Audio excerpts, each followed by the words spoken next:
beautiful morning to you.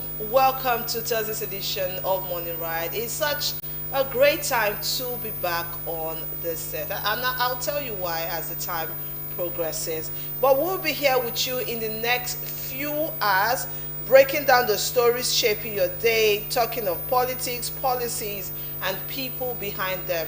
We'll be having great minds who will come here to dissect. Of course, our paper analyst is already in the studio waiting to dissect some of these topics. And of course, I'm not here alone. I never walk alone. But I'm Chizzy Awuno, and I'm here with Perpetua Iboba.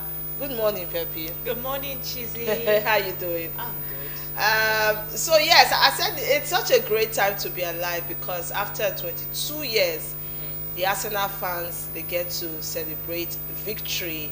And for those of you who your husbands or your men Arsenal fans, I hope you're putting your budgets together. Exactly. Yes, very important. The budget will soon be passed. Yes. You should have taken advantage of that win to submit that budget that had not been attended to over a period of time. Definitely. Yes. It's times like these that I wonder why I'm not a football fan, or why my husband is not a football fan, because I would have had a serious reel out of budgets, but I can't relate. But yes, congrats to all Arsenal fans. We've been seeing posts of people saying, "Oh, the celebration is okay." It's not okay because okay. 22 years, I ain't a joke at all. At all. So it's not okay. All right, it's still Thursday's edition of Morning Ride, and we have a number of trending stories. Right. Fubara dropping his idea to rerun as governor of Rivers State, and of course the insecurity that has been looming in Oyo State. While we have our paper analyst in the studio, of course we are going to bring him on very quickly. But then we have this trending story that has been on social media, and I want to take this up because it has to do with every woman. Now, Mercy Johnson faces backlash over alleged 25,000 naira sanitary pad kit, as critics call it insensitive. Now, before we came on, myself and Pepe were talking about it and how insensitive we also think it is. We live in a society where some girls still do not have the access to sanitary pads, especially those living in rural area. I'm sure we're going to talk about it again next week, because next week is actually the day set aside for launching. But it's something that also needs to be talked about. It cannot be re-emphasized. 25,000 naira. How many people have counted 25,000 naira in a long time? The economy is biting hard, and you're selling sanitary pads for 25,000 naira. It would interest you to know that in rural areas, there are still girls who use towel as sanitary pads. Right. And that's because they have not even been able to feed, talk more of, buying sanitary towels. So I think we need to be sensitive in this time, especially when we know what the economy is talking about. Although they have come out to say it's not just sanitary towel, there are things inside, but I have not gotten hold of the carton that has the pad inside, but I'm wondering if the pad is going to write our names in the book of life. I think it's expensive. It's not out of place, and I'm sorry to also chip in this. Actually, when we look at the idea of sanitary pads, it is a necessity. It's not aesthetics. It's not luxury. Yeah. Most ladies, you hear them when their time is coming, they are like, "Oh, I'm exhausted, I'm this," but it's one of the processes that we just have to go through and get on with life. It comes with lots of mood swings, attitudinal change, hormonal imbalance. The list is endless, but we have to shove it aside and then show up and show out to work. Show up and show out for our businesses. So the idea of sanitary pad, it is not luxury, it is not aesthetics, it is necessity. And lots of questions need to be asked, when carrying out such businesses. who are my target audience? There are lots of people that are coming out to say it's not just sanitary pad, it's other things. But don't forget that there is also a motion to make sanitary pad free for all girls that has not been attended to. So when a big celebrity like this begins to sell sanitary pad with the idea of other aesthetics, quote and unquote, in a pack for 25,000 naira, how do you speak to the effectiveness and importance of making this pad free, most especially for children that reside in riverine areas? Talking about teenagers, yes, teenagers, sorry, I'll call them children because they're like babies too. Teenagers in rural areas, talking about 13 years, 14 years, 15 years. These children, some of them free bleed, which is not even healthy. Some of them use rags, reusable rags. Some of them are exposed to infection that may boomerang, let's say 10 years, 15 years from later, and it's not healthy. The funny thing, Pepe, is because Mercy Johnson is a celebrity, people have been waiting eagerly for her to release the pad, and trust me, people would have patronized that because a lot of people look up to her. But now that this part coming out to say, you saying it's 25,000 naira, as Pepe said, who is your target audience? When you said that, you occurred to me that the pad might just be for celebrities, but how many celebrities would actually, look at it and say, oh, this is sensitive, or it's not so much, and buy it?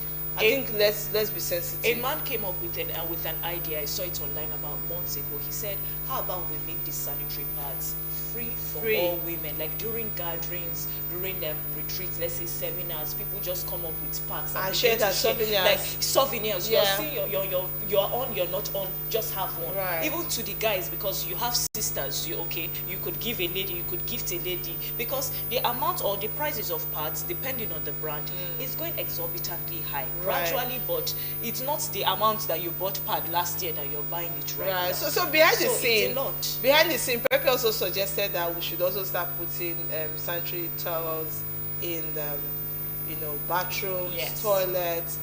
I really don't. And I've been thinking to myself, how would that work? It will work, actually. Even a man can get into the convenience and say, oh, my wife needs sanitary pad, or I'll pack everything. No, if it's regulated by the institutions, probably in hotels, in organizations, where they have the sanitary pad, I think so. If you need, you just ask. Yes. Okay, that's that for that. So yes, update: Fubara withdraws from APC governorship primaries. Fubara made this known in a statement personally signed on Wednesday, that was yesterday, saying he would support whosoever emerges the party's candidate. Fubara made this known in a statement personally signed on Wednesday, saying he would support anyone who comes out as candidate. And according to him, he says, after deep reflection and extensive consultation with family, friends, and associates, I've taken the difficult but necessary decision to withdraw from the APC governorship primaries.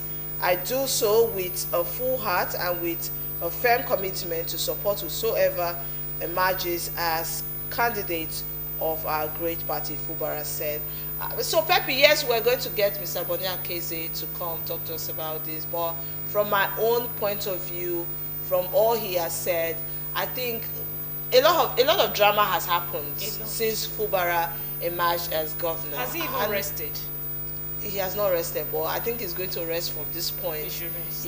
But I just want to say that it looks like he's an honorable man, because this is him saying, I'm putting the Rivers people first before myself.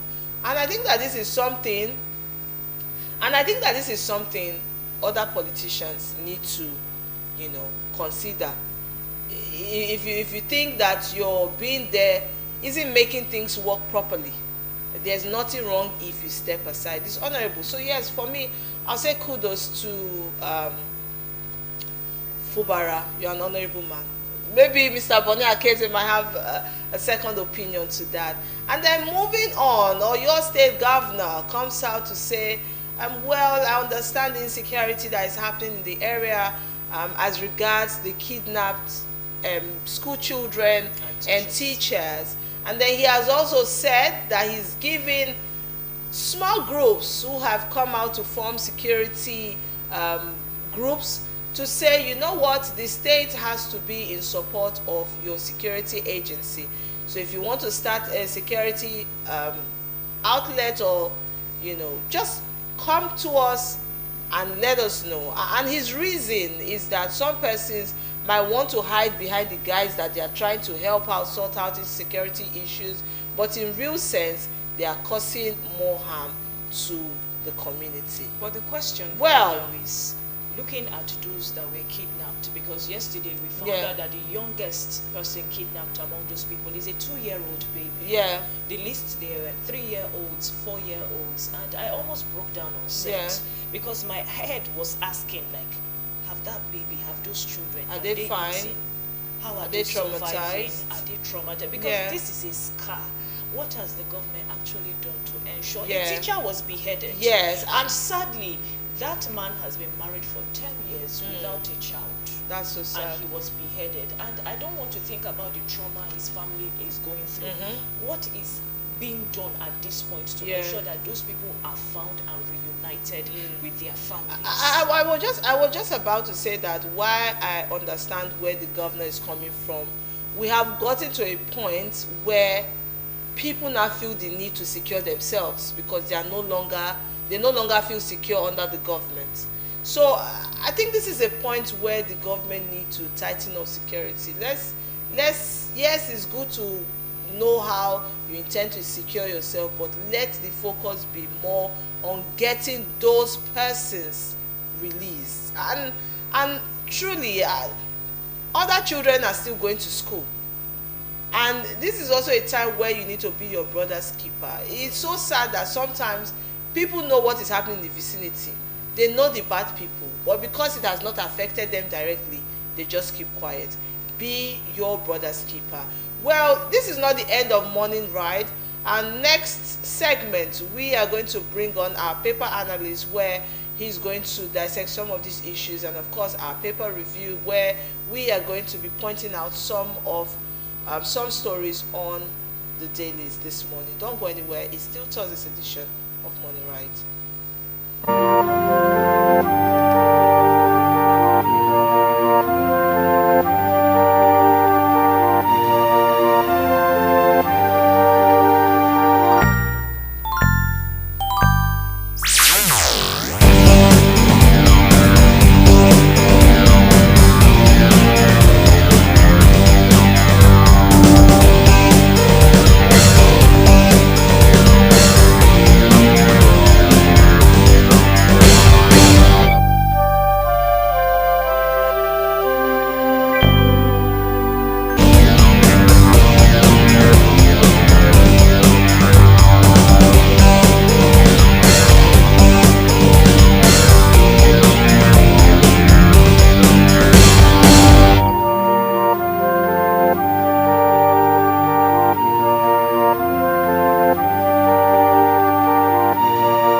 Nigerians, it is time to arise.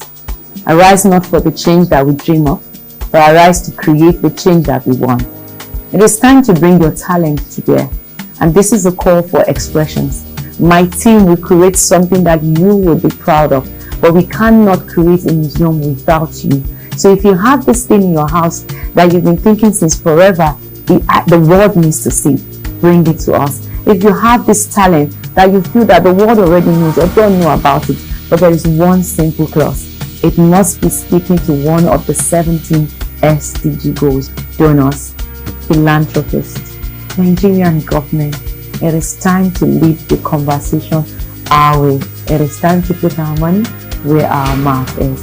Please come on board and join this. History is about to be made. The question is, are you going to be a part of it? This is our call. Don't just live today. Discover the future.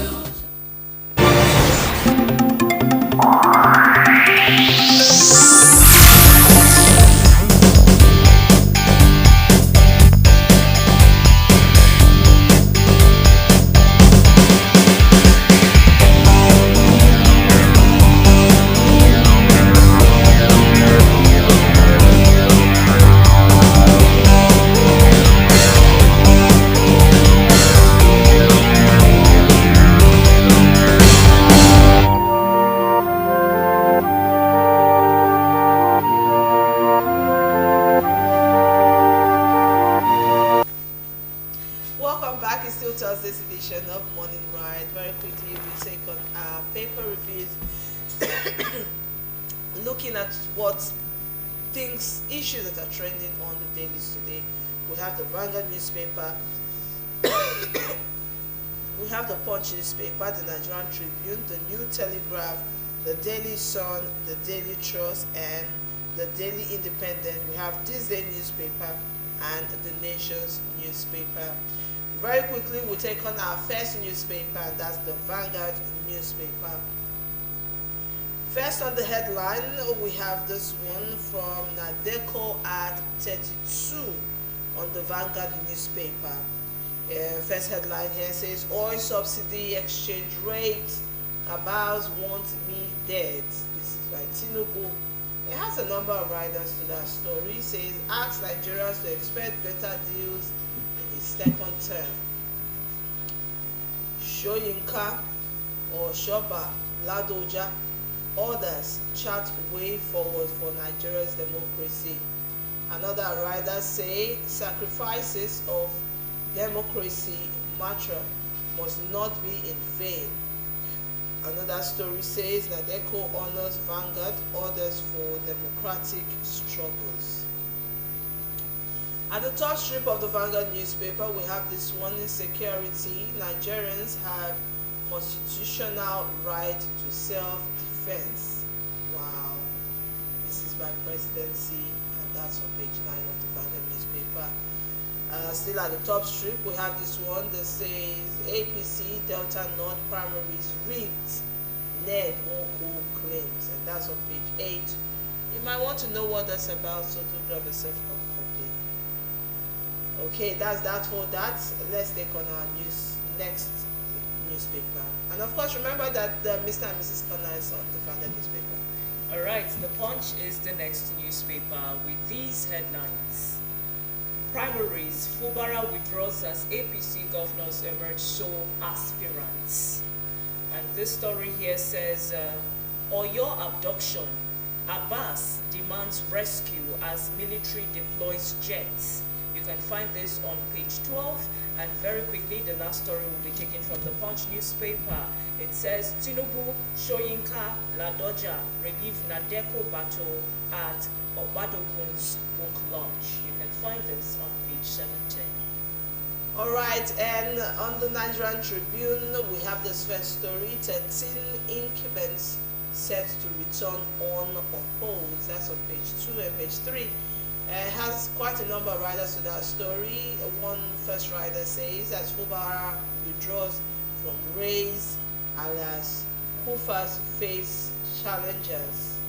Another rider says, Oyo aspirants insist on direct primary. Another rider says, anxiety over disqualification of Plateau governor's rival. Another rider, Battle Royal in Roa in Kwara. Another rider here, last rider, says Iwata meets Tinubu defense consensus deal. At the side here, we have Otedola plans to invest $100 million in Dangote refinery through private placements. And the rider there says all Nigerians will have access to the refinery IPO and be part owners. This by Dangote, and that could be found on page 2.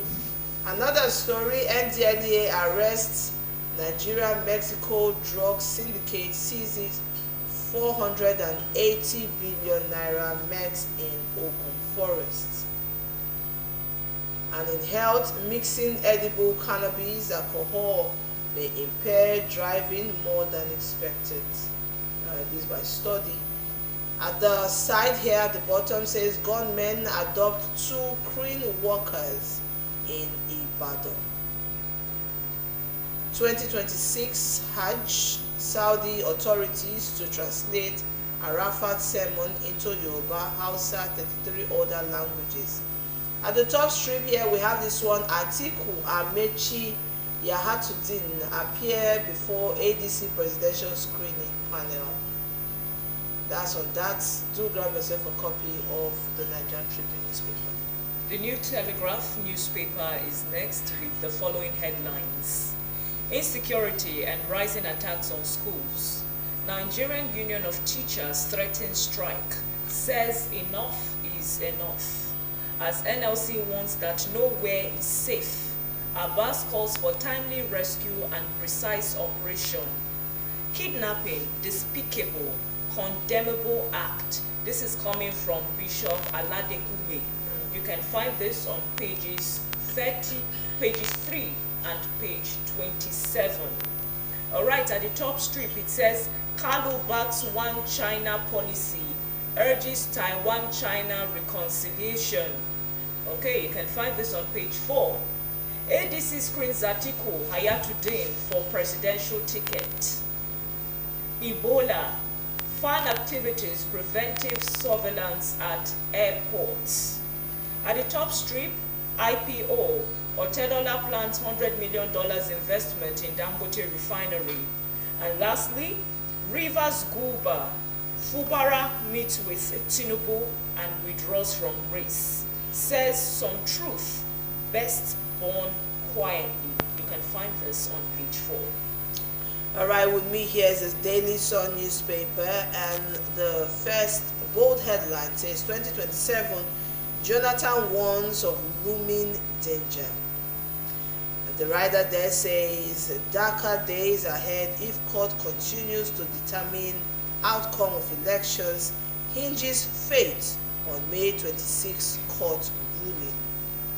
At the top here we have this story making it on other dailies that says 2027 Governor Simiri Fubara withdraws from APC primaries, and that's on page 27.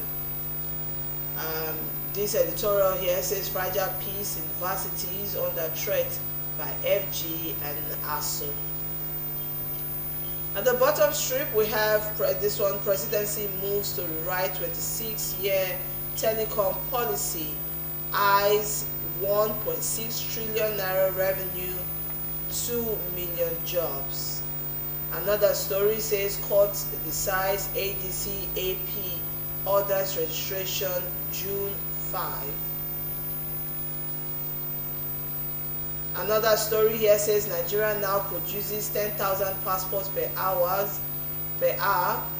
Decades of delay ended with centralized system. This is by Minister. And lastly, police confirm adoption of 2 crane staff in Ibadan. These and many more you can get on the Daily Sun newspaper. Do grab yourself a copy. The Daily Trust newspaper is next, and the bold headline on the newspaper at the front pages says APC governorship primaries.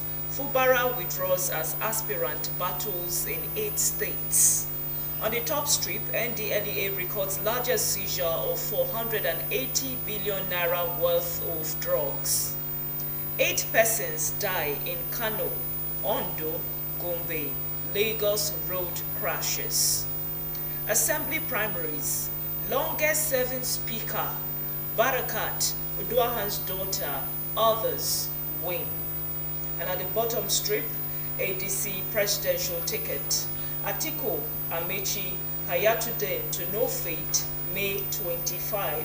And lastly, coming from the INEC chair, he says votes will count. You can find this on page 5. All right, our next newspaper, we have the Daily Independent newspaper. And the first bold story says importers, agents tell FG to suspend single window now. It has a number of riders, 2 riders, I beg your pardon, cites delay in cargo clearance, huge economic losses, others. The last rider, 1 importers, manufacturers may be forced out of business. At the corner here, corner strip, we have FG taps non-formal education to boost youth empowerment, job creation. That's on page 7. I think that will help a lot. Ekoko loses Kogi East's APC tickets as leaders defend process, and that's on page 6. NDLEA uncovers 480 billion naira worth of meth in Ogun Forest. The rider there says NAM's Nigeria Medical Drug Syndicate. And lastly, FGI's 2 trillion naira revenue, 2 million jobs in telecom sector. This and many more you can get on the Daily Independent newspaper. This day newspaper is next. Very quickly, it says, unfazed by new inflationary concerns, CBN retains MPR at 26.5%. S&P upgrades ratings for Access, BOI, GTB, Stanbic IBTC, Standard Charter, UBA and Zenith, enhances Fidelity and FCMB.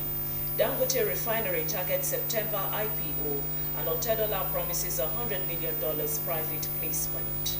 And lastly, NAF destroys terrorist hideouts in southern Tombons, Mandara Mountains. You can find this on page 7. All right, we have lastly the Nation newspaper. And just like other dailies, this one says big battle for APC tickets in Oyo Kwara as Fubara withdraws. The writer there says governorship primaries also dicey in Nasawara, Gombe, Bauchi. The last story, the last rider, Uwada briefs president. And at the top strip there we have more arrests over Oyo adoption. And lastly, subsidy beneficiaries are among terrorism bankers, says Tinubu. Alright, let's come back to the studio. Okay, these are the riders we have this morning for you. And of course, we won't be talking alone. We have our paper analyst, Mr. Boni Akeze, who is here with us to talk and dissect some of these issues. Good morning, Mr. Boni. Good morning, sir. How are you doing, sir? Great, welcome, sir. Thank you. Yes, sir. The elections are fast approaching, and there are battles here and there. Talking about getting the tickets. So while people are battling, yesterday the news broke out that Fubara has stepped down from running for the governorship election. And he has come out, he was very brief about his opinion. But do you think that there's an undertone to that? Well, I don't think I should have any concern probing whether there was an undertone or on top of the mountain tone over it. It is his choice. We are, all of us who have been observers, what has been happening in Rivers State since 2023. It all started in 2023 or 2024 now. But you have seen that the Rivers State has been a theater of political hostility. So if at the end of the day, there's always a defining moment. He has weighed this option and I think the climate, the political climate, and decided to throw in the towel.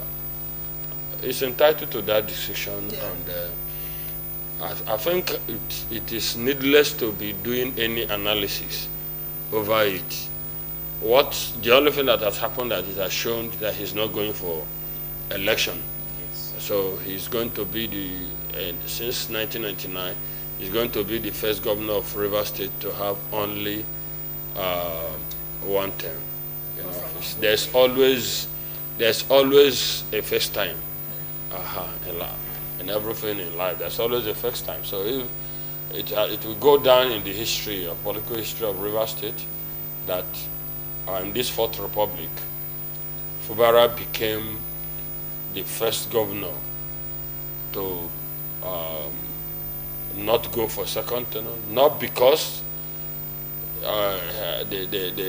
he went to the poll and people defeated him, not because of there was impeachment, but because there was a political godfather that said he will not have a breathing space. It's unfortunate. Okay, so I'm looking at this one from the Punch newspaper. I think it's been on almost all the headlines throughout this week. It has to do with the Oyo abduction. You know, and tragically, you know, one of the teachers was beheaded, and at this point, nobody knows the welfare of other teachers abducted or even the children. It was on the front pages of one of the newspapers that we even learned that the youngest that was abducted was a 2-year-old baby. So can you quickly speak to this, because this is something, it started I think in Benue, it moved to Kwara and now Oyo, and it is gradually spreading.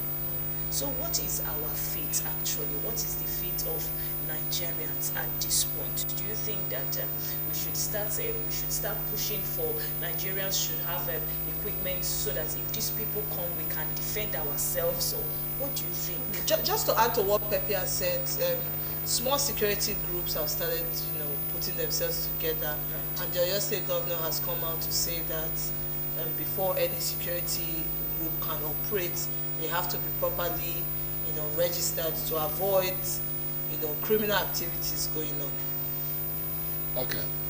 You see,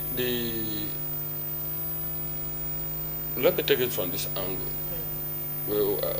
We're all living witnesses to what Nigerians have been going through in terms of this insecurity. But what worries me, you saw one of the headlines there, that the president, commander-in-chief of the Nigerian Armed Forces, said that the subsidy beneficiaries are among terrorism backers. Yeah.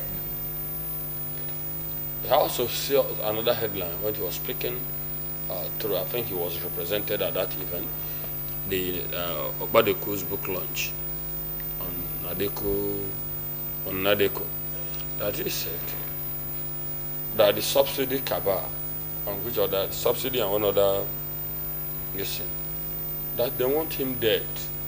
Yeah. This is the president crying out now.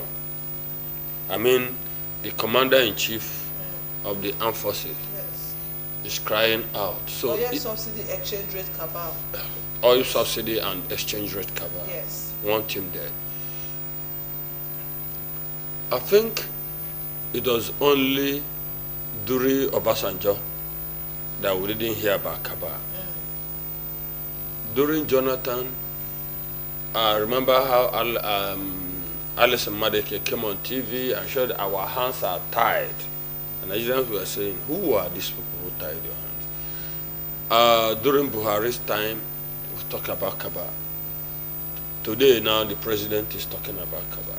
So, who are these people that are bigger than the federal government of Nigeria? If you have a peep or a glimpse of the nature, the idea, the nature of Nigeria's security architecture, if we have the police, inside the police we have the CID unit, what do they call them again? The Federal Bureau of Investigation unit. We have, if you go to, we have different tactical, the tactical groups, tactical commands, Operation this and that, you know. Then the DSS is there. The DSS is there. Then if you go to the armed forces, you have the different, the Air Force, the Navy, and often the Army, they have their intelligence units. Then you have the Central Coordination Center, which is the Defense Intelligence, and you have the Office of National Security. All these apparatus of state are coordinating intelligence to enhance national security and defense. And the speed with which they get on critics of government, you will think that, I mean, they are doing their work with an ego eye, and that nobody has a hiding place before them. Then, but when it comes to what is insecurity that we have faced, what the citizens of the country have had to endure, you begin to ask, does it mean that we have the security architecture, security apparatus that is only strong against the weak, but itself weak against the strong? If the president of Nigeria will cry out that a cabal,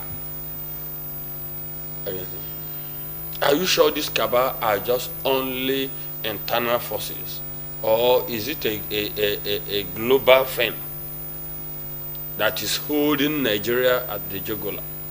So it is something that we just have to reflect on, because I don't understand. Nobody can act, okay, when you say in terms of gods or sagacity, nobody will say President Tinubu doesn't have it. Yeah. Yes. So what is happening? I think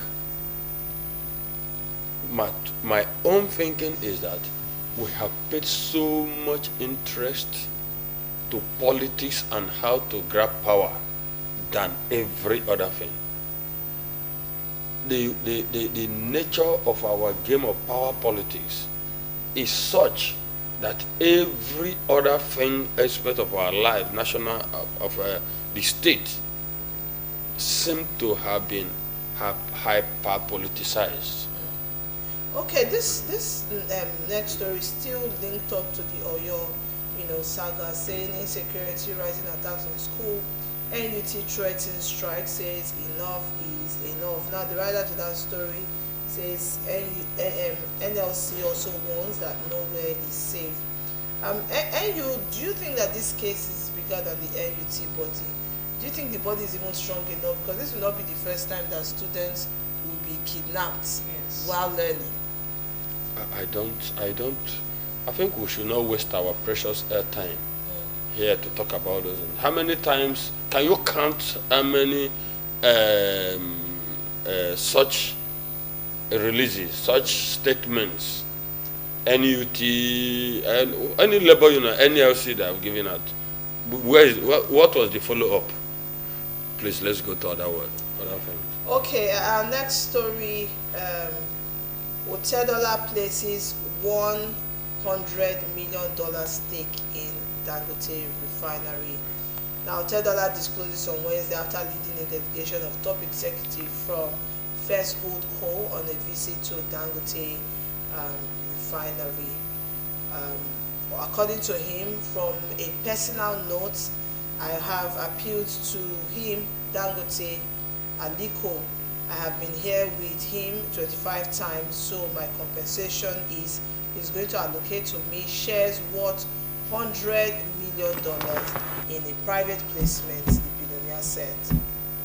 Your contribution? Yeah, it's a welcome development. Look, please, if you look at, I've always said it here, how nations are built, you must have your innovators. You must have your think tanks, your thinkers. You must have your investors. If we will always go back to the history of America. If you look at how American capitalism, how American capitalism grew,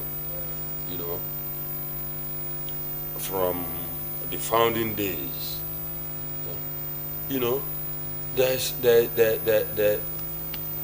one thing you will see is that environment that prioritize creativity, that created the atmosphere for resilience, So while you're in the political arena, in America of the early time, you can talk about the Washingtons, the Alexander Hamiltons, the Madisons, the John Gays, and the rest of them. In the economic side, another revolution was going. You can talk about the Carnegies, the Rockefellers, You can talk about the so many, and these guys, they were the people who were the people in the government who were constantly making laws, public policies that favored economic activities. And there were these guys, you will see the rewards by the level of the inventions. The finding of the invention of the cotton gin, how it revolutionized agriculture, how Carnegie took advantage of the antitrust and all the policies that were made in Parliament to flourish. How the Rockefellers, you saw the kind of the business chain that the Carnegie vertical integration created, and how it revolutionized the transportation sector in America. So if we have a system, look at somebody like Dangote, you will give him credit and you will say that Dangote is patriotic. Some of the people falling on each other, want to kill each other, want to not just to win, but to keep the opponents, which they term enemies, permanently out of the political talk. Can you say they are contributing to national development as much as people like Dangote and these economic bigwigs? So I think what they are doing is giving us relief. They're showing us, yes, there are still people who, by legitimate efforts, are still wanting to let the world know that our country is not just a theater of disorder, a theater of insecurity, a theater of people who don't act with forbearance, people who just think that everything is about politics and office, and there are people who still think creatively, people who have the power of creativity, people who have foresight, people who can measure up with, people who made these other first world countries what they are. Like in America, the Carnegie, the Rockefellers, and the rest of them. So I say kudos to Tedola and Dangote Group. Okay, so there's this one from the Sun newspaper. It says, Jonathan hinges hope on pending court judgment. Former President Goodluck Jonathan, much anticipated return to presidential politics, has run into a legal obstacle as a pending federal high court judgment on his constitutional eligibility now stands between him and a formal declaration of intent to contest the 2027 presidential election. The Post, Jonathan hinges hope on pending court judgment. Now, as against, people had differing opinions when there were talks about Jonathan coming in, and most people were like, he should be an elder statesman. He he should just be on the advising part, you know, that political godfather that people can run to for advice or for shielding, as against him coming out. And I think about 2 days ago, he bought the ticket, what about, is it 51 million naira? And right now there is a court case, you know, pending judgment on the legitimacy of him, you know, coming out to contest re-election. So what is your take on this? It is his choice. It's left for him what he wants to do with himself and his hard-earned reputation. So let's wait and see. Really hard-earned reputation. Okay, this story coming from just a minute. Presidency moves to rewrite 26-year telecoms policy, eyes 1.6 trillion naira revenue, 2 million jobs. And the story there says President Tinubu's administration has begun a comprehensive review of a 26-year-old national telecommunication policy, spearheaded by Nigerian Communications Commission (NCC) and the Ministry of Communication, Innovation and Digital Economy. The overhaul aims at unlocking 1.6 trillion naira in additional tax revenue and create nearly 2 million jobs by deepening digitalization across sectors like agriculture and manufacturing. Yeah, of course, 26 years is a long time. It's a very long time to take a look at the policy, you know, especially in this world where we are now, in this era of fourth industrial revolution, which is the technological revolution. Technological revolution has made innovation very volatile. Before you say Jack, what to think is a breakthrough today, another thing has come and render it obsolete. So it is a constantly changing world. That's why I said it's somehow volatile. You know, you don't know why you're going to wake up tomorrow morning to see a new development and which chatter the pre-existing, you know, landscape. So innovation is key, and because the things are changing fast, policy makers who drive this, who protect who regulate the system, must also be awake 24 hours to respond to the regulatory needs that will be imperative, you know, because if you don't match up with time, you'll be left behind. Yes. You know, so I think the NCC is taking a step in the right direction. Okay, I'm still looking at happenings in the country. This one here says more arrests over Oyo abduction. I know that we've been talking about this abduction, but I'm sorry to say insecurity has become the order of the day. Yeah. You remember that towards the end of 2025, it was almost on a daily basis, and no one was spared. Clergymen, clergy women, children in their numbers, they were stormed last year to school and they were taken in their numbers. So I'm saying now, with this gradual but consistent spread in the rate of insecurity, we've also seen videos where they abduct people and gun pointed at their heads, and then they have to appeal to well-meaning Nigerians to contribute as much as 50 million, 100 million to see that they are released. Is there a time where we can say in this country that this insecurity, this kidnappings has been mitigated to its barest minimum? Because one thing about this insecurity is that there will be a stop or a reduction in development. Nigerians in diaspora or even foreigners will not want to invest in a place that is not safe. So it's going to cut a lot of things that we would have normally benefited from as a society or as a country. Is it talking about creating jobs? So is there a way that this anomaly can be mitigated to a very, very large extent, even though it's not 100%? Why not? There is no social.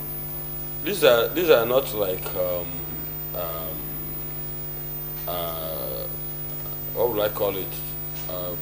pathological issues. These are not like problems that got to do with malignant organisms. You know, these are social issues, and it is a long settled matter among in political sociology that every problem you see in a society is a creation of that society.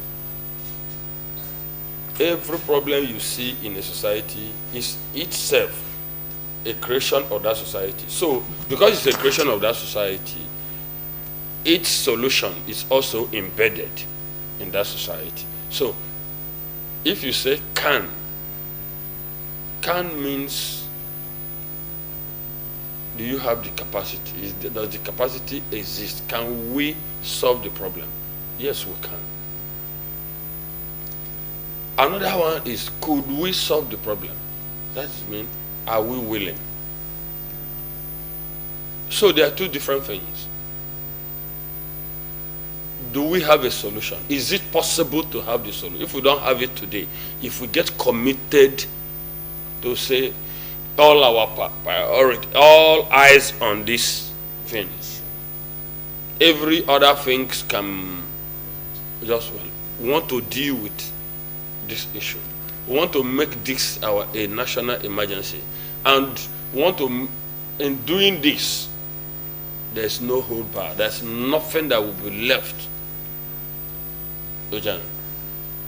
Everybody will put out our partisan interest aside. This is a Nigeria issue. Yes, we can do it. But have we, the question is, can we show that we have demonstrated in terms of, like I've always said, that is my background, at trends and patterns, to trace trends and patterns. Can we say that from independence that we have seen where Nigeria as a state, the managers of the Nigerian state have acted based on consensus that this is a state, this is a national emergency, and we must put our sentiments, group and sectional sentiments aside. Yakubu, go on. Finally, launched his autobiography, his book, telling his own side of the story. Nigerians will critique. First of all, I saw what he said there, that he was not part of the July coup, 1966, and that the junior officers who did the coup brought him in. Fine. Will he say in his honesty as a Nigerian that those people, that when they brought him in, that he did not go ahead to continue the agenda of the people who brought him in? The whole world knew that that coup was a revenge coup, and the guys were on revenge mission. Can he defeat? Can he in by his? I must get that book to read, to contribute, because I've read so many narratives that said that Gowon acted as a front for the foreign interest and the revenge people, the revenge soldiers and their agents. So on this kind of thing, so these are the only way we can solve it. Remember that Nigeria went on a national conference in 2014 and adopted profound resolutions that will touch on so many aspects. This state policing that we're saying now, it is imperative, it is imminent, it was one of the resolutions of that conference. And a group of people took power in this country and set aside all those resolutions. Even Lai Mohammed came out boldly and arrogantly to say that President Buhari was too busy to look at that report. That is not his, he doesn't have time. something, a country spent money in billions. People spent their manpower, man hours, sat down, look at, listen, and produce resolutions, adopted resolution. Nobody was coerced into anything. And just a click of people said, we are not interested. And many of them are the people in power today. And they're speaking a different language. So what I'm saying is, do we have that national powerhouse of statesmen? Then when it gets to a point, they say no. So what is going to save Nigeria, I've said this here, will be the unwritten laws. Those laws of conscience. Those laws that enables politicians know that the opponent is a legitimate rival, not an enemy that must be annihilated. Those laws of conscience that creates the power of forbearance, like what Fubara has done. He said there are thoughts, what did he call it, that are born quietly. Yeah, you get to a point, everything must not explode, because there will always be tomorrow. Do we have statesmen? We're the period of primaries. Can you see what is going on in our country? Does this show the attitude, the character, the tendencies on play? Does this show people who will be able to sit down and put the way some politicians are going? If it takes the bandits backing them to win ticket, have you not seen that there are by character and conduct, there are people that will not mind employing the services of just anything to win? So these are the issues. These are the issues that we will need to get to a point where people will know. Where people will know that they should we should put general public interest above our personal and selfish interest. Where do we go with this power? If it is money, if it is whatever, at the end of the day, what is the end of it? Is it not what the Bible calls vanity upon vanity? Everything ends in vanity. Yeah. All right, thank you so much, Mr. Bonny Akeze. We've been speaking extensively with Mr. Bonny Akeze, who has been dissecting some of these issues and topics on our dailies this morning. Well, don't go anywhere. Thursday edition of Money Right continues.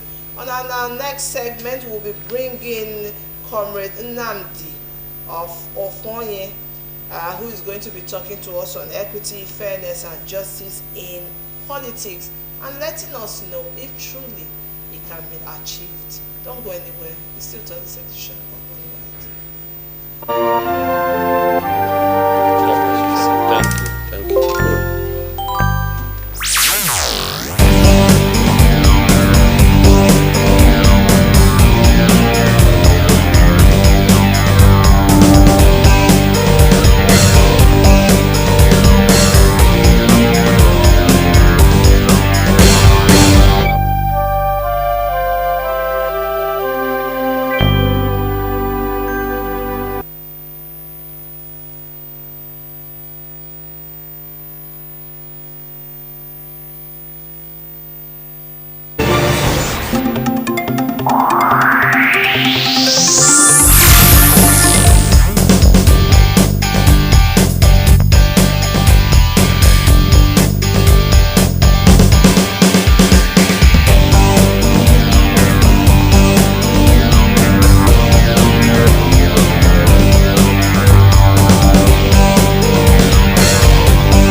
edition of Morning Ride. As we know, the elections are fast approaching. Our next guest is going to talk to us on important things that we have to know as the election draws closer.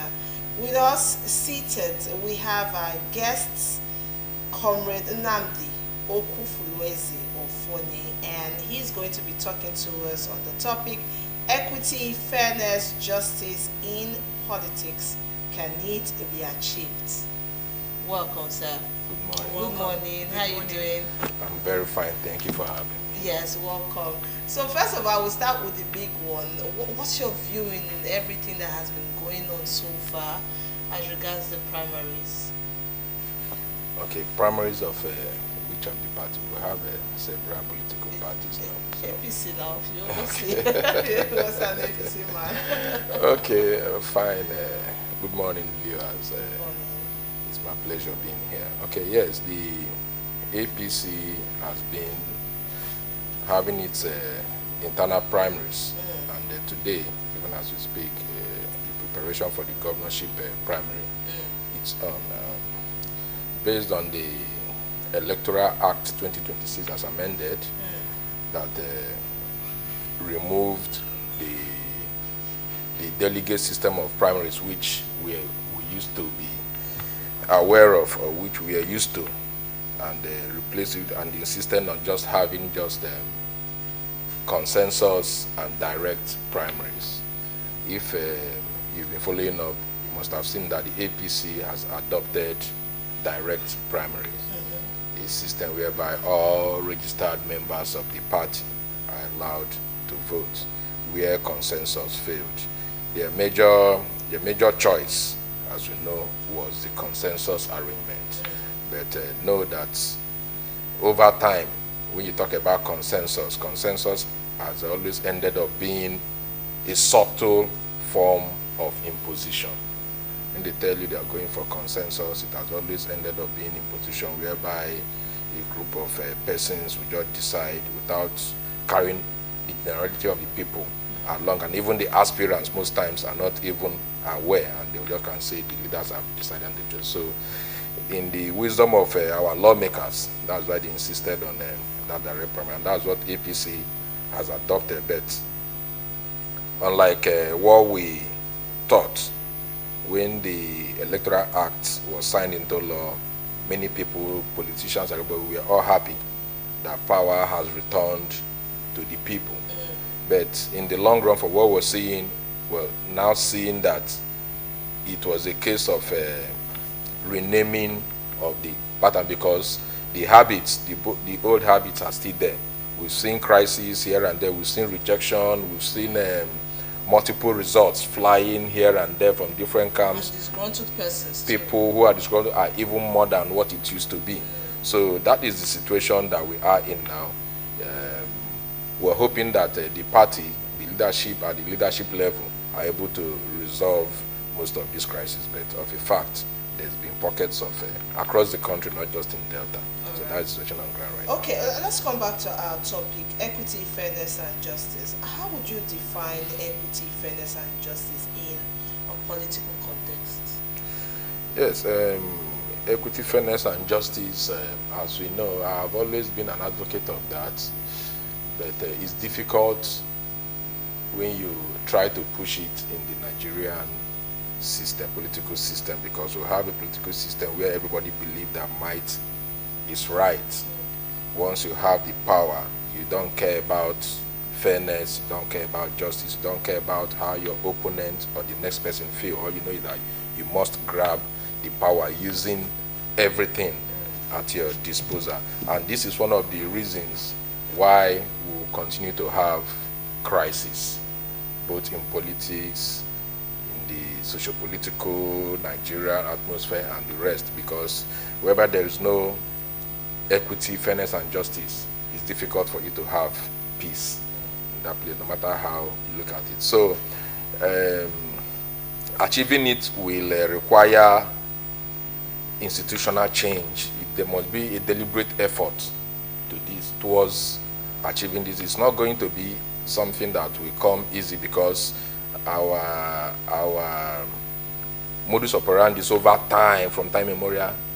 It has become a system that you know that you must do everything possible to grab power. But whereby there's equity, fairness, and justice, you should be able to know that I have retained power for so long, or for some number of years. It is only right for my brother on the right-hand side to have a taste of it, even if where he comes from do not have the numbers to make it happen. Might must not be seen as right in our polity, and we must do everything possible. Our institutions should be strengthened. There should be a conscientious effort to conscientize the people to change this mindset. It requires a recalibration of our mindset towards that. For us to have peace in Nigeria, for us to have a peaceful electoral process, the might is right syndrome must be abolished, and then we begin to see that there is need for everybody to be treated equally, fairly, with mutual respect, irrespective of where you're coming from, irrespective of who you are, irrespective of your political strength or your social status. Oh, okay, I just pick something from what you said. Equal treatment and fair treatment. These two things seem like conflicting, statements. Can they both be achieved in politics? Yeah, like I said, it is still the same thing that I have just said. It is achievable if only there is a deliberate effort in that whereby it becomes like a campaign. Yes, institutions should be built. Our National Orientation Agency, these are some of the issues they should be handling. These are some of the campaigns they should launch. Begin to conscientize people, make it to become, to bring it into our curriculum in primary, secondary school, that equity, fairness, the only thing that can make us live as one, because our politics is a reflection of who we are. Yeah. That is what our politics is all about. So that mentality, as I stated earlier, that might is right, is the only thing that has taken over our mentality, and that's what we push into politics, that once you have wealth, once you have money, you can see a situation whereby a zone, thank God in Delta now, the issue of rotational governorship has taken root. So you can see now that the fight for governorship has reduced, that no Delta Northerner will rise and say, I'm going to contest when it is the turn of Central. You could see it has reduced the fight in contestation like what it used to be. So that in that area, equity and fairness has been enshrined, and it has taken root. So we need to also bring it down to the senatorial level, bring it down to the local government level, and to the wards. That equity, you have taken your fair share. Let the next person, like my community where I come from, I'm from AZ in Aniocha North local government area. Yes, you can see that from the world creation, from the creation of the world, no AZ son has been able to hold any elective or appointive position at the state level. It is not because we do not have qualified people, but because maybe we do not have those with the might to fight it out, or the deep pocket to fight it out. Connection and all what. You will see a situation whereby a ward that has produced chairman last 4 years will produce the chairman this next 4 years. He has a commissioner from that same community. The House of Assembly member is from that same community. In a local government that has 10 wards and 18 communities, power will be imposed on one community just because maybe the first person that took that chairmanship has become so big that he's now using that position. Everything that comes, he will drag it. And tomorrow, how do you think there will be justice? And where there's no justice, there is no way peace can be there. There can only be cosmetic peace, but absolute peace will not be there. So looking at the idea of fairness, just looking at fairness now, can a political party be said to be fair if the process of getting into power is not fair? Talking about the influence of money, godfatherism, zoning, or are these, put in place to ensure that these parties are regulated? What do you think? Yes, the political parties per se, if you go into their manifestos, you will see that these things are enshrined there. if you go into the APC constitution, you will see when they're talking about political office, even in their guidelines, it's always stated there that if you're talking about zoning, if you're talking about consensus or whatever, ensure that equity, fairness, and even distribution of power is taken into consideration. It's always there. But where we have the problem is the execution. Those who made those guidelines, those who wrote those constitutions are always the first people to break it or to break those laws. So it's not about the written constitution. It's not about the written agreement. They are all there. But it is the implementation. So that's why I called for a deliberate and conscientious campaign to reset our mindset. It should be something that we must begin to imbibe as a people. That when it is time for election, you must not run because you are wealthy. You must not run because you know you are strong enough to humiliate, bamboozle everybody and grab it. You should be able to tell, your mind should tell you that me running will infuriate this other man because it is supposed to be his turn, and because he does not have the way with that, he has the competency, he has the credibility, the capability and capacity to run, but he does not have the ingredient. The major ingredient in Nigerian politics is money. So these are the issues that have endangered our polity, that it is difficult for us to get an equitable power distribution in Nigeria under fair situations. It is very, very difficult. So in addendum now to that previous question I asked you, presently in our world today, we have a saying that says nobody is above the law. But looking at, political proceedings from years coming even to present, do you think it is true? What is how that saying is true when implied in the world of politics today? Do you think that saying is, we are actually saying it, that truly nobody is above the law because everybody is, obeying the law and saying that his or her neighbor actually abide by the law in the world of politics? If that saying is applicable in the world of politics today, what word again? Repeating. Nobody is above the law. Nobody is above the law. Like I said about the provision of even distribution of power in our party constitution, it is also said verbally. It is also there in our constitution that nobody, but in Nigeria, we know that some people are bigger than the law. No matter how we sugarcoat it, they only pronounce it at the surface. Deep down, we've seen cases where people run riots in their various states. We've seen cases, it's happening in several places, River State and other places, where individuals, one man, acts as a demigod in a country that is governed by law. And people will tell you that no one man is bigger than the law.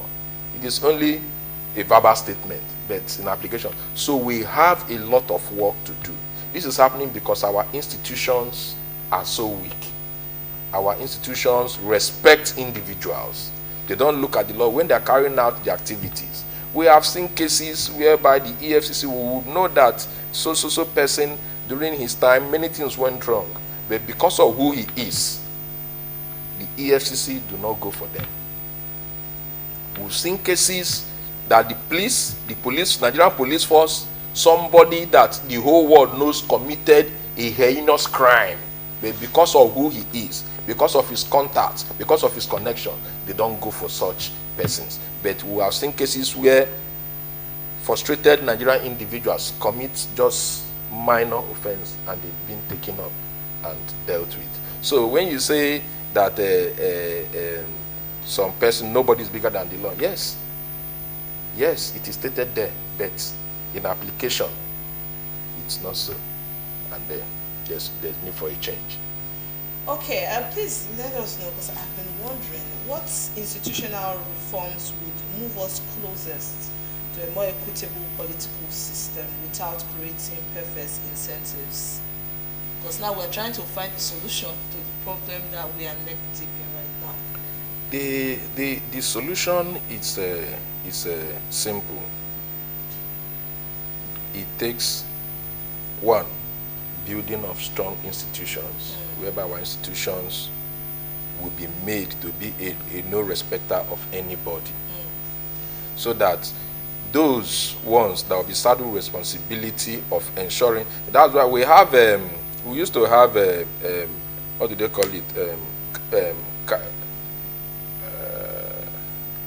what Federal Character Commission. That is supposed to be their responsibility in ensuring that things go round. But that Federal Character Commission, as much as I know, is not living up to its responsibility, because even in appointments, you will see one state, one senatorial district, one local government taking over 60% of appointment that is supposed to go before the entire state, and nobody says anything about it. The commission will be there sleeping. All day after, once allocation comes, they take the allocation and they go to sleep. So it is an institutional breakdown that has brought us to where we are. So the only solution is building of this strong institution, whereby if you are appointed into a position as DG, as chairman, or as whatever, and you fail, there should be another body that should be positioned to gauge you, and when you fail, they will hold you responsible and accountable. That is the only way we begin to address this issue. But people go in there, they are appointed, and nobody checks them. They are only giving political appointment to empower them to be able to use those institutions to serve those who appointed them, and not for the generality of the Nigerian people. That is why we are where we are. So the only solution is, I won't say just build, Nigeria should stop building strong men, but start building strong institutions. That is what we need. Okay, so when you talk about holding people accountable, which is very good, where do the citizens come into the picture? Because we also have citizens who honor money more than integrity of a man. So for example, if you come and you have money and you throw money at the people, there's every likelihood that they would prefer you to a man who is willing to do the job. So what's your advice for the citizens? Where do they come in all of this? I agree that the economy is biting hard, people are hungry, they will rather collect what they can eat at the moment. But can we get to that point where we say there's an actual change in the mindset of our citizens? Except we start now to do everything I have elaborated here. It is a national decay. Yeah. From birth, while growing up, we met it that way, and it has continued from generation to generation. Why? Because there's not been punishment for these lapses, because the institutions have been weakened to the level that they cannot stand again. Any institution that tries to do what it was created to do will be tagged to be anti-patriotic, and that person will be dealt with. So it is a serious decay that is not going to be easy. But I only said, if we must, we have to start now. It's going to be a national campaign. It's going to be something that has to go into our schools from primary school. They have to bring it into their curriculum and the school, whatever, so they begin to teach them from birth. Once you leave your house, your parents will talk to you at home. When you get to school, they continue from primary to secondary to university. It's going to take a while. It's going to take a generation even, but we just have to start now, because you can't hold anybody responsible for it now. It has cascaded everywhere, Then when you talk about the realities on ground, yes, people, it ought not to be so. It ought not to be a situation that you go for only those that has money. But we're beginning to see some little changes. How so? We've seen some little changes. If you follow the 2023 elections, we could see in some areas, we heard of a keke man who won an election into the House of Representatives. Oh yes. You understand? Yes. So people are beginning to be aware gradually. So it's going to take a while, but change is on its way. But the government itself has to be deliberate in this regard. The government must be deliberate. If the government leaves it to the people alone, it won't work. So the government must be deliberate in institutionalizing this model, creating institutions, agencies, and saddling them with this responsibility to go out.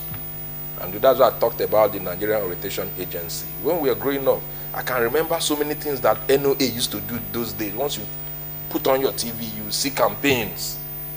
We don't have them again. They're no longer there. Yeah. But the NOA is still existing. NOA is still collecting subventions and the rest, every year in, year out. But nothing is happening. I remember while growing up, I used to see there are so many things, so many campaigns that they used to launch then that helped us while growing up. But this era now, they are no longer there. So majority of this whole thing falls on the government and their sincerity and commitment to building a very nation. Okay, so you made mention, because from what you said so far now, there's an indication that it is not the responsibility of only the government or the masses or political institutions. With what you've said so far, all hands must be on deck if we want to achieve the tenets of fairness, justice, and equity.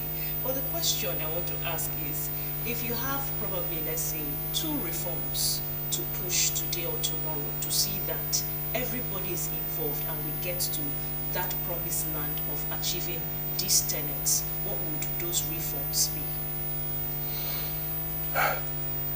The reforms that I will push, you see, we have so many questions that have only one answer. The same answer boils down to the reforms. The reform I will push is a reform that will build and strengthen our institutions. Our institutions are weak, and that is why we are that's why we are where we are today. But these institutions exist. They exist. You just talk about yes, they exist, but they are indolent. Okay. They exist, but they are weak. They exist, but they are just in their point hibernating. They don't move. They're just vibrating. They don't do what they're supposed to do. So if you go to America, yes. if I saw a clip of a senator being arrested because he committed a crime against the American state, not against Donald Trump. You understand? And they didn't look at him because he is a senator. Immediately they quizzed him. They handcuffed him, they threw him to the ground and handcuffed him immediately. You dare not see that in Nigeria. You will hear a whole senator. A sitting senator. That's what they normally use. A sitting senator. You will hear a whole member of the House of Assembly. So these are the issues. But if our institutions are strong, they don't care who you are. They don't look at your face. They don't look at your name.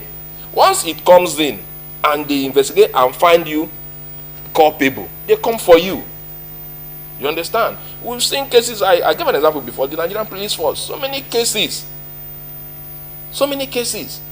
I have a case in Abuja whereby a policeman shot an anonymous son in Abuja and killed him. And today, no justice. We made effort.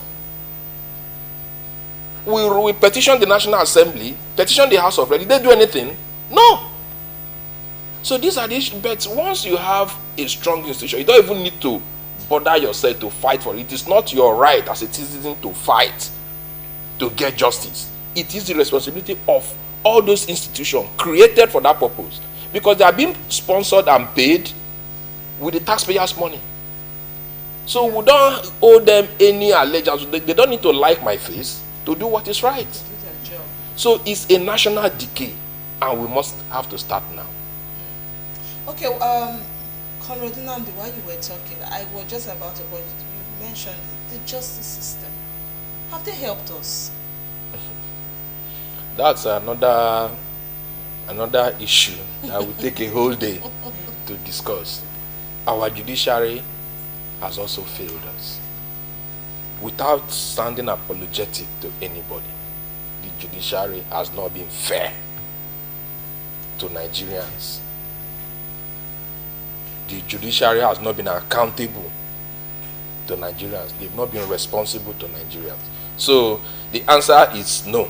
They've not lived up to. They've not helped us, because we've seen miscarriage of justice here and there, under technicalities, under whatever guise, under whatever disguise. So without a working judicial system, how can we get to the permanent site, our destination? The promised land. It is a holistic approach. When I said national decay, national decay touches on all sectors and all arms and all tiers, including the people. So the judiciary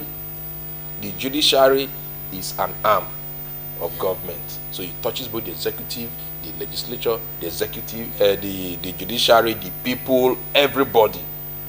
Everybody. Corruption is embedded in every Nigerian. So whether you are a judicial officer, it's in there. So when they go in there, everybody's looking for money. They want to buy houses in the US. They want to buy houses in the UK. So the loss of primitive accumulation of wealth is the basis for all these things. And that is why there is no fairness. There's no, because if you're not corrupt, you should know that there is need to be fair to your brother. There is need to be fair to your friend. You know? So these are the issues. It's a general, it's a syndrome that must be tackled. Now, most young people have given up hope on the electoral processes in the country, you know. Most people, and I am even sure that, you know, this encouragement we are doing, go get your PVCs, is falling on a lot of young people's, you know, deaf ears. It goes through this way and it comes out through this way. And the question they end up asking is, when have my votes ever counted? So what do you have to say to those set of people at this point? Because many people, many young people, if you ask them, they tell you, I'm waiting for God to make a way where there seems to be none, so that I leave this country and go to where my efforts will be counted and properly rewarded. So what do you have to say to those set of people at this point? It is a wrong notion for any young Nigerian to be contemplating running away because you want to go to where things are right.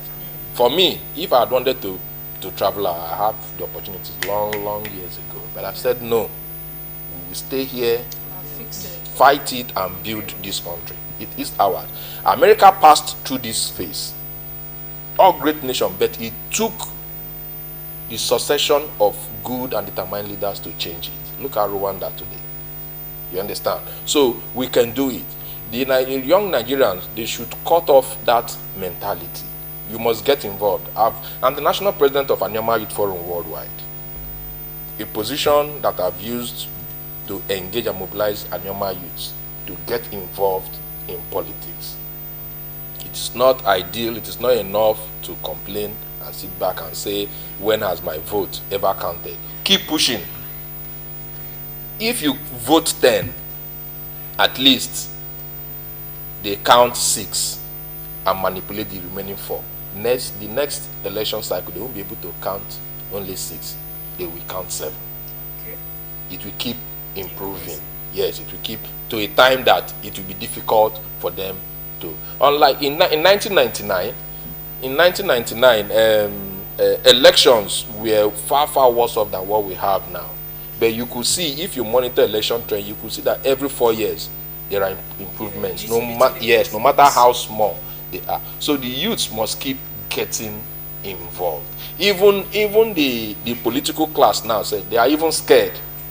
When they want to rig now, they minimize their rigging because most of the youths are getting involved. Now most of the youths are coming out. The only thing is that now that they are involved, they are coming in as hallelujah singers, praise singers, not as hallelujah singers. Yes, praise singers. When I went to choristers, okay. Now many of our youths are coming in as hallelujah singers. Hey, you Joko, now you praise, whether good or bad. You know, so far at the end of the day, you give them some tips. Yeah.